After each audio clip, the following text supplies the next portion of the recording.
Ақтөбе облысы Шалқар ауданы Аяқпен негізгі орта мектебінің 4-ші сынып оқушысы Аманжол Ханшайым, жетекшісі Наурызбай Бақжанат Алтынбекқызы, Ыбырай Алтынсарин, қарға мен түлкі.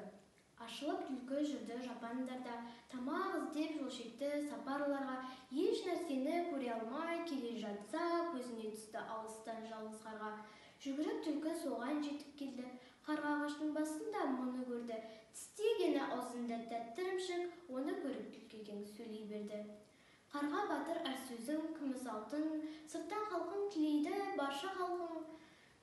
Қарға ініңде әуер жоқ деп осылайша шығады сыртта даңқың. Сандуғаш бұлбұлдарды көріп едім, жүзіңді бір көруге келіп едім. Даусыңды бір шығар шаттанайын, сырттан асық болғаннан бөліп едім. Басын салып құйрығын бұлғаңдатып, екі көзін қарғаға қылмаңдатып, қарға тағзыр көз жасын көріңіз деп, жыламсырап сөйлейді жылмаңдатып. Масаттанып бұлғарға сілкінеді, ішін тартып мықтап бір күледі. Арып ашып алыстан келген шығар, көңілі тыныс келші шіркін деді. Мақта сөзге семіріп судай тасып, пәрменше қадіретті аузын ашып, қарқ еткенде ірімшік жерге түсіп, оны кетті түлкіге алды қашып.